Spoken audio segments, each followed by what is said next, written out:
afternoon, colleagues. Welcome to our sector engagement session, the first, an important one we've had after the announcement of the National Cultural Policy.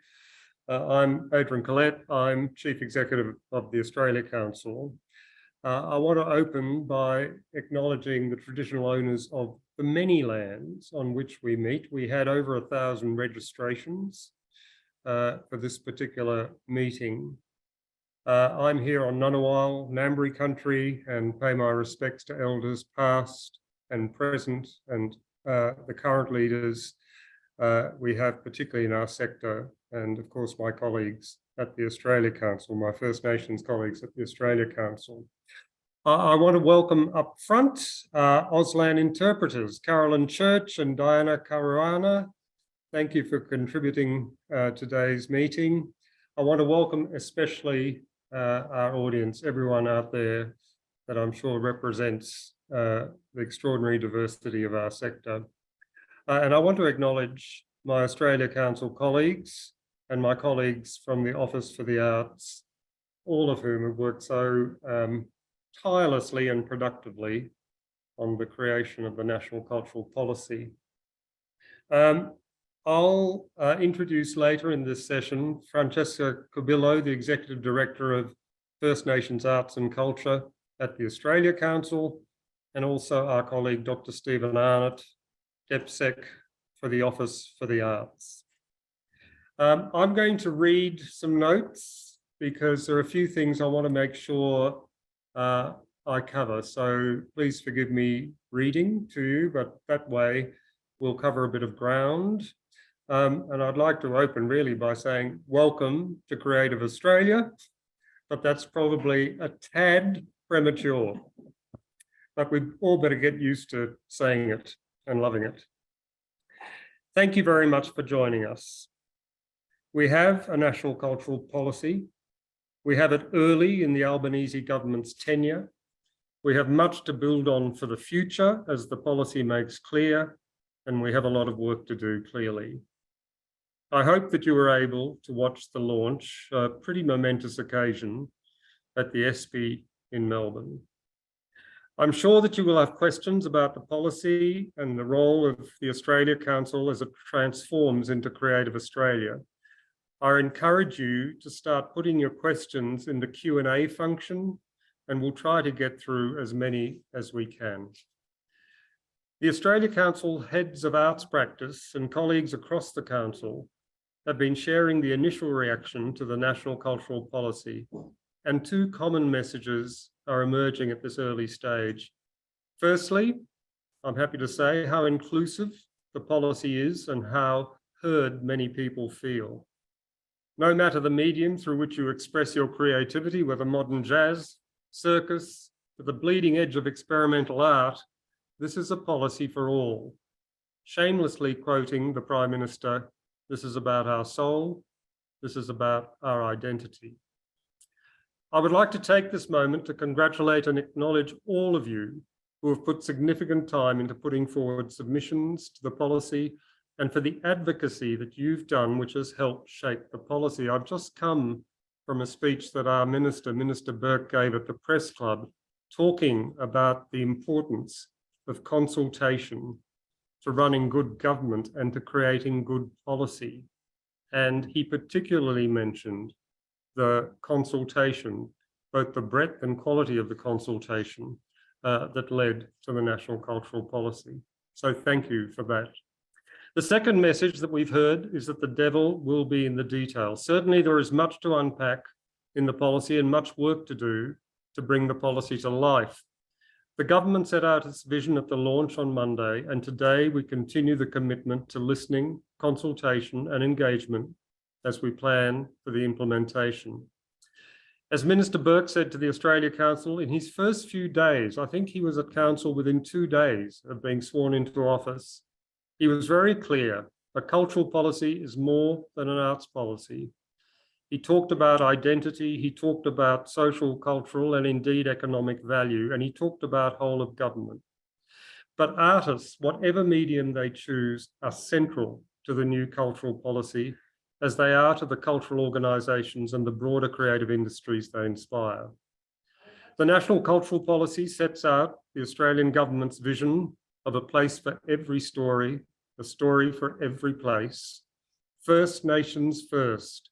How timely as we celebrate 50 years investment in First Nations arts through the Australia Council, that we commit to a more self-determined future for First Nations arts and culture. In becoming Creative Australia, the Australia Council will be a bigger, bolder champion and investor in Australian arts and creativity. This will not be business as usual. And I want to stress this point with you today. A modern Creative Australia will become a creative investment and development agency with a stronger focus on building public and private partnerships for maximum impact. The policy will also be a catalyst for more cross-portfolio policy engagement. It recognises the generative nature of the creative industries. It calls out the value of artists, creators, and the creative industries to employment, to health, education, infrastructure, foreign affairs, tourism, and the economy at large. The size of the investment in fiscally challenging times is testament to the government's commitment to a cultural policy that will not only help protect the sector from further disruption, but importantly, grow the creative industries. Australia, as we know, is one of the most culturally diverse countries on earth. Telling our stories is vital to social cohesion and well-being. Creative Australia will connect Australian stories with audiences and build the marketplace for those stories to be shared on a national and international scale, enhancing our reputation and bringing our rich culture to the world. Our core strategic value, creativity connects us, which arose from our 2019 pre-COVID strategy, has never been more relevant. It has informed the policy advice that we have given to the previous and current governments.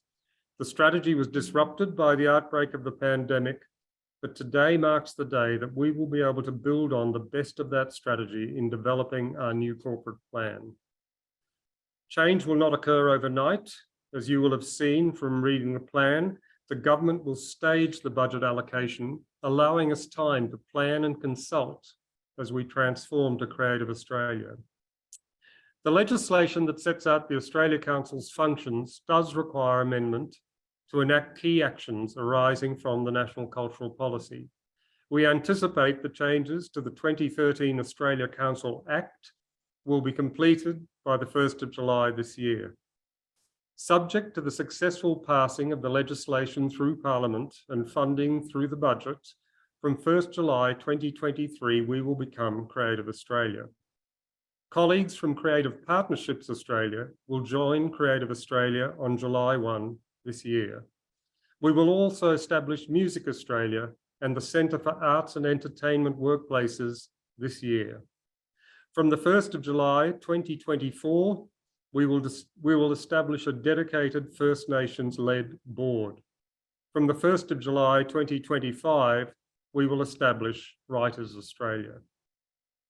The National Cultural Policy sets out the scope of these new functions, which I encourage you to read. The First Nations-led board will be established to invest in, create, and produce First Nations works of scale, with priorities and funding decisions determined by First Nations leaders. It will develop a First Nations creative workforce development strategy and promote best practice cultural protocols, self-determination, and cultural safety training across arts and cultural organisations. And I'll invite Franchesca Cubillo to say more about that in a moment. Music Australia will be set up with a high degree of autonomy within Creative Australia. Informed by artists and industry expertise, Music Australia will use the best possible industry advice to ensure strategic investment, whether in talents, in skills, in touring, or in export sales, on building international markets and the critical importance of discoverability. Writers Australia will also be set up with a high degree of autonomy within Creative Australia. Informed by writers and industry experts, Writers Australia will advise on how best to invest in supporting the creation, publication, promotion, and sharing of Australian stories. The Centre for Arts and Entertainment Workplaces will be established to provide artists and arts workers with an avenue to share their concerns regarding pay, safety, and welfare in the arts and entertainment sector. It will refer matters to the relevant authorities for investigation. It's important to make that distinction. It will be an advisory and support body, but when necessary, it will refer matters to the relevant authorities for investigation. The Centre will also develop codes of conduct, providing resources for the sector to raise standards. It is important to note, as I've said, it's not an investigative body. It won't duplicate the important work of organisations such as the Human Rights Commission or Fair Work Australia. But we will take very seriously any evidence of misconduct in terms of the investment decisions we make. I'm delighted that all these new functions are coming in alongside the return of the funding cuts in full made to the Australia Council's budget over the financial years of 2014 to 2016. This will enable us to increase the impact of our existing programs, like our 4-year investment for organisations, with priority given to increasing the success rates of these applications so that more organisations receive investment. We will also be looking across all our programs how we can deliver greater outcomes for communities of interest, such as youth and community arts. We will also see a dedicated Works of Scale fund come to us, which is a fantastic opportunity to amplify Australian stories at scale, nationally and internationally, seeking co-investment from the philanthropic and commercial sectors.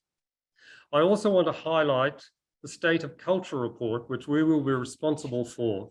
Produced every 3 years, it will evaluate the impact of creative and cultural investment and lay the groundwork for the review of the cultural policy every 5 years. Think, if you like, the State of the Environment report as a comparator. This is important work in itself. It is also strategically very important to the longevity of any whole of government policy. So there is a lot of work to do in unpacking the detail of these new responsibilities and functions, including how they will operate and integrate alongside the work we already do. Rest assured that we welcome your input. The establishment of Creative Australia gives us, for the first time, the opportunity to bring together public and private investment, both philanthropic and commercial, which will shift dramatically the scale and impact of our investment in artists and the creative industries. It's not only about the $200 million, as significant as that is, over the next 4 years, it's about how we can collaborate and how we can leverage multiple investment streams. Additionally, with requirements ranging from the establishing State of Culture report, which will research the impact of increased investment, through to the establishment of the Centre for Arts and Entertainment Workplaces, Creative Australia will also greatly increase its indirect investment in the cultural and creative industries. So I would love to hear now some of your first impressions. Please use the question and comments channels that are available to you, and we'll try and feed those through, and your aspirations indeed for Creative Australia. But first, I would like to invite Franchesca Cubillo to say a few words about the First Nations First program. Franchesca. Thank you, Adrian. It's so wonderful to be joining you all, and I too want to take this opportunity to acknowledge the remarkable country in which I'm joining you today. It is the unceded lands of the Ngunnawal and Ngambri peoples.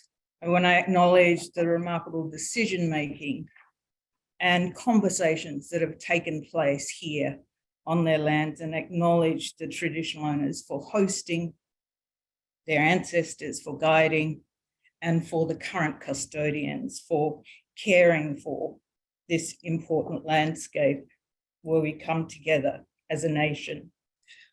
I also want to acknowledge that you are also joining us from right around this remarkable country. It is unceded lands of many First Nations people. I want to acknowledge all of the First Nation people that are joining us also online. The spaces that you hold are spaces of great responsibility. And I am honoured to be joining you as we work in this remarkable area for our communities, for our families, and for our future generations.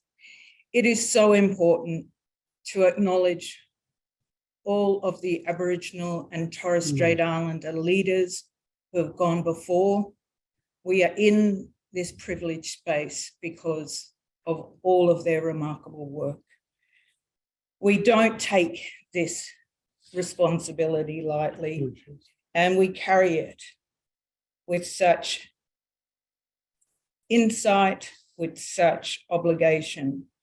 And I want to thank the First Nation people who have contributed in conversations in town halls, who spoke to the minister, who have spoken to the government about where our priorities are and what the needs are for our community. Our creatives who have written submissions, be it individuals or organisations, your voices, your priorities, your vision has been heard. And I'm fortunate to see a document with you all that speaks to such critical areas of priority, such critical areas of investment. And of course, to see First Nations people, our arts, our culture valued, to see it respected, and to see real attempts at policy changes to legislation.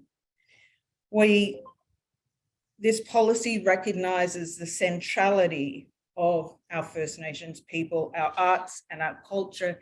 It is the first pillar in this important policy document. Self-determination begins with consultation in our communities. It is a responsibility to make space, to sit down quietly, to have those conversations and to listen. For the Aboriginal and Torres Strait Islander people online today, and for those who will join us in this conversation, we want to develop these important programs with you. We want to learn from your insights, and we want to be able to support you and provide greater opportunities for our First Nations creatives, for our First Nations people, our arts and culture. We have really seen at Council the true value and benefits of investment. As we mark the 50th anniversary of the original Aboriginal Arts Board that later became the Aboriginal and Torres Strait Islander Arts Board, we know that self-determination and leadership in the First Nation space by First Nation people bring real benefits to us all. It is a gift. It is a remarkable heritage. It is a jewel that is being understood, respected, and shared more widely. The First Nations-led board will be established within Creative Australia to invest, create, and produce from 2024 First Nation works of scale with priorities and funding decisions determined by First Nation leaders. It will develop a First Nations creative workforce, a development strategy which will ensure that our small to medium First Nation organisations, our First Nation creatives, and that remarkable next generation of First Nation leaders will have the opportunity to determine the agenda, to determine their priorities, and determine the remarkable stories that we will share. I do want to say that I've been fortunate, and Council has been very fortunate to have leadership in the form of the First Nation Arts and Cultural Strategy Panel. They will, of course, continue the important work, assisting me in providing advice that will set the very foundations for the development of the First Nations-led board. As we mark the 50th anniversary of targeted investment in First Nations arts and culture, First Nations peoples and communities, We welcome this important commitment to self-determination and a next step in strengthening First Nations arts and culture globally. And we look forward to talking to you as part of extensive consultation. This is a conversation that is just at the beginning, and we welcome your voices, we welcome your feedback, we welcome your insights. I look forward to talking with you over the coming months as we realise a whole new agenda for First Nations peoples, our arts and culture in this country. And I acknowledge also the remarkable work that sits outside of Council's remit that is part of this policy document: repatriation, First Peoples languages, cultural centres all around the country. What an honour and privilege to be a part of history making. And I look forward to talking to you further about how we realise this. Thank you. Thank you so much, Franchesca. I'm now going to invite Dr. Stephen Arnott, Deputy Secretary for the Office for the Arts, to say a few words. And inviting him, I just want to thank both him and his team for the extraordinary work they've done in developing this policy. So, Stephen. Thanks very much, Adrian. Hi, everyone. Great pleasure to join you today off the back of the launch of the government's National Cultural Policy on Monday morning. I'm Stephen Arnott. I'm the Deputy Secretary for the Arts in the Commonwealth. For those who don't know, I look after the Office for the Arts, as well as all of the Commonwealth national arts bodies, including working very closely with the Australia Council and obviously working very closely with Minister Burke and his office. I just wanted to say a few words of acknowledgement. We are on Ngunnawal Ngambri country, and I respect the traditional custodians of the beautiful lands in which our nation's capital is located, and I pay my respects to elders past and present, and to all Aboriginal and Torres Strait Islander people with us today. I also want to thank everybody from the sector, both for the incredible engagement we received during our relatively short consultation period in developing the policy, and also the active response that willingness to talk in positive terms about the policy and its importance to the future of Australia's arts, culture and creative industries. I don't want to say too much more because I want to give people an opportunity to ask questions, and we'll try and provide some answers. So thanks for joining us today, and I'll hand back to Adrian to work through some of your questions. Thanks, Adrian. Thank you, Stephen. So, in no particular order, we've got lots of questions coming through. The first of them, I might ask you to comment on at least, Stephen, says, what legislative changes are required to the Australia Council Act, and what is the time frame for that change?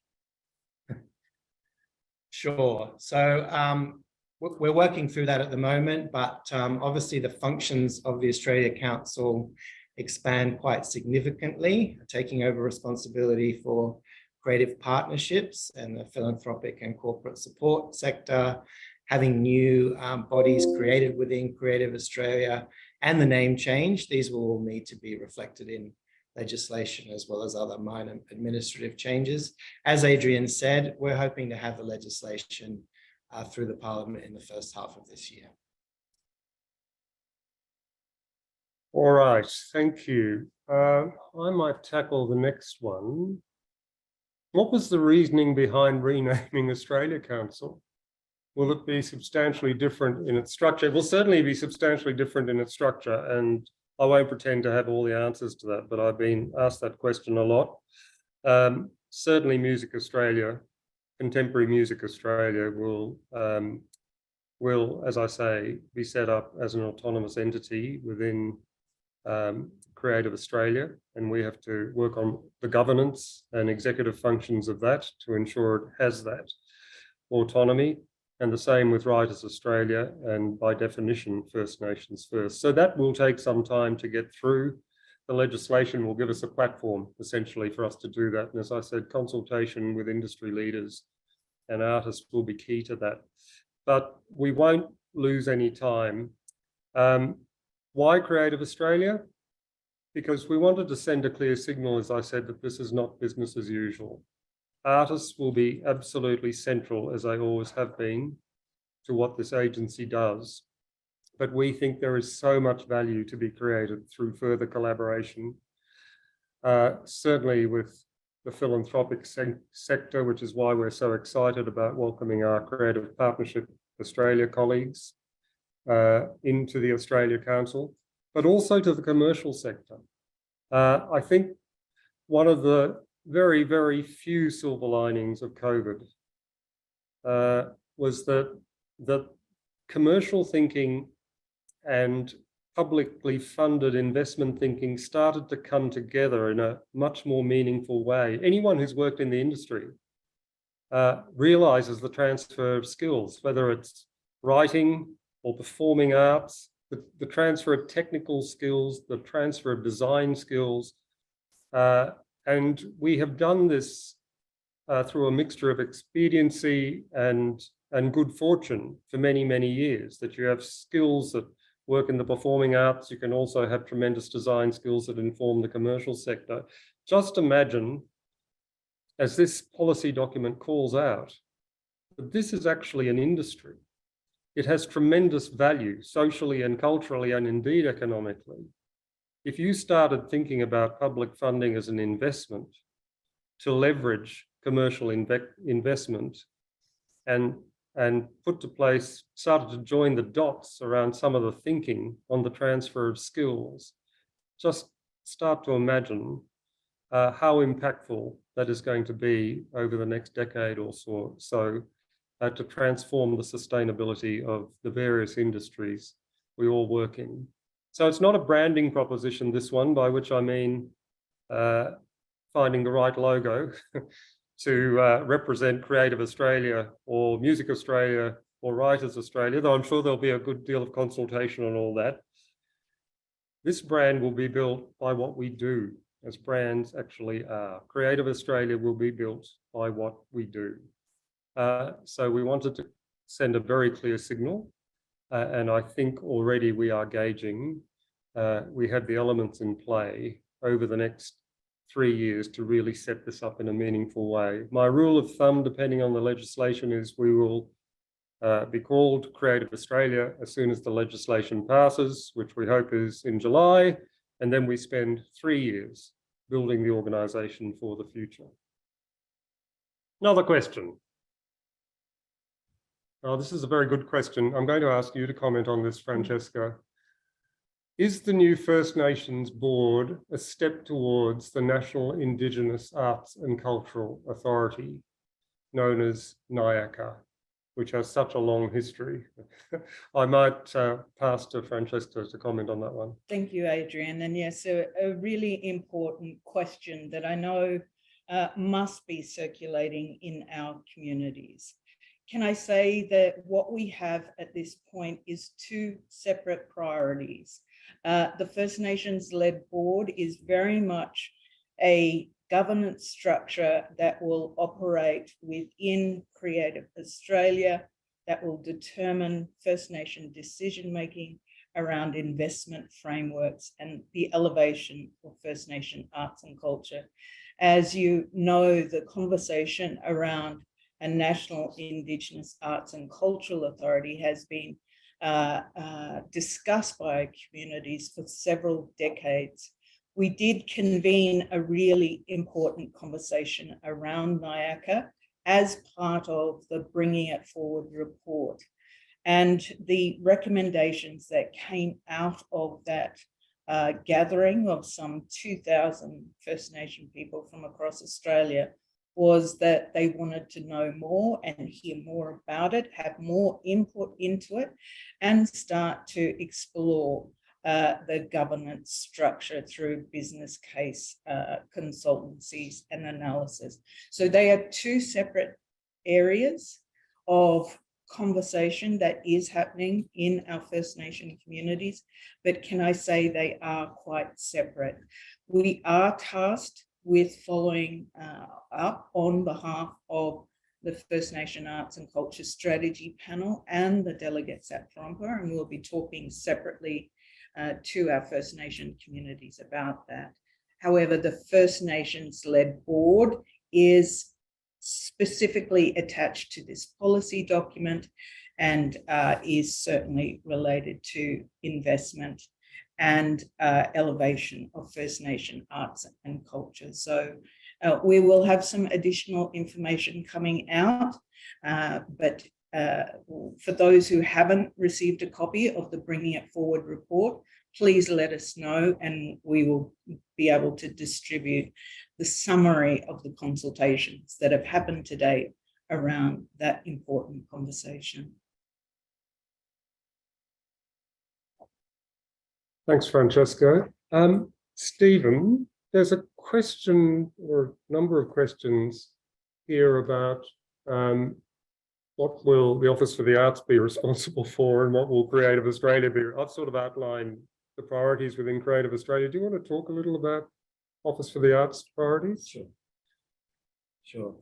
Thanks for the question. And I think it is often a subject of confusion.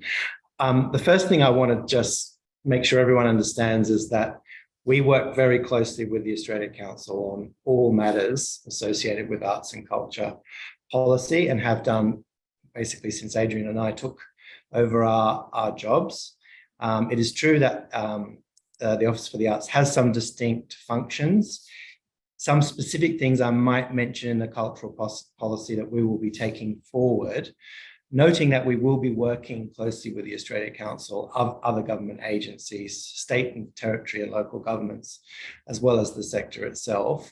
But we will be responsible, for example, for developing the new National Arts and Disability Associated Plan with the $5 million investment that the government has committed to that. Again, working closely with the Australia Council. We'll be responsible for developing the new legislation to protect Indigenous cultural expressions and intellectual property, which is obviously a major step forward. It's a complicated piece of work, but we will be leading that from the Office for the Arts. We'll be working closely with the National Gallery to share their collection with the nation. We're responsible for leading on the Indigenous languages target under Closing the Gap. And we will be establishing, or pretty much have established, the First Nations Languages Policy Partnership, which has been funded under the policy. I won't give you an exhaustive list, but there's some of the things that we will take the lead on, again, working closely with the Australia Council. Thank you very much, Stephen. I'm getting a number of questions about four-year funding and peer assessment. So I'm going to have a crack at that. And I, given the breadth of people, the audience here, I know not all parts of the conversation are going to be directly relevant to every part, but this is important. So to state the obvious, a lot of the new funding investment coming into Creative Australia is dedicated funding. And the board's governance structures will have oversight of that dedicated funding to advance the interests of contemporary music, of writing, of workplace safety, and so on. But the traditional, if I can put it that way, work of council will continue, and this is the importance of the return of what we call the funding cuts that weren't quite returned. And central to that will be the continuation of our four-year funding programs and our project and individual artist funding. I've already said in my opening remarks, one of our priorities will be to get those success rates back up again, and the additional funding will allow us to do that, both in individual project and multi-year funding investments. which is a critical thing, which is a really critical thing. In my thinking, it'll restore a lot of the integrity to those funding investments. On the question of peer review, obviously, the new money, the new dedicated funds will be very much guided by the best possible industry advice, indeed by the boards of governance that oversee that funding. We already announced earlier that four-year investment is moving towards an industry advice model, relying very, very heavily on the advice of peers, the experts, and the Minister has been very clear, and it's very important that investment has to be made by experts in the field. And he really respects the arm's length investment decisions of Creative Australia. But multi-year investment, we've already announced some months ago, is moving to an industry advice model. We will only be investing in those organisations and programs that the peers have selected as being works of merit. But within that, the Australia Council also has to take a view of what are the greatest needs within the sector and invest these precious dollars as valuably as they can. The peer review, as we're currently thinking about it, in a non-industry advice model, will continue to inform individual artist funding and project funding, just to ensure that, of course, we are getting the very best of the talent and projects coming through, but also that we remain completely open to new ideas, new artistic expression as we complete the investments of the Australia Council.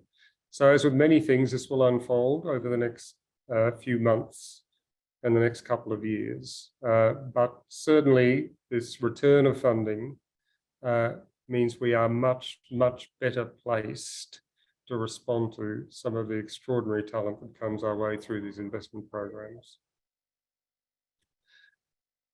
Okay. I just want to make one other point too about the new investments within Creative Australia. One of the virtues of the partnership framework that we have developed in the last couple of years since the change of policy is how it compels the best possible conversation between the Federal Investment Agency and our state and jurisdictional colleagues. And I know a number of them have tuned in today. And I think that is vital.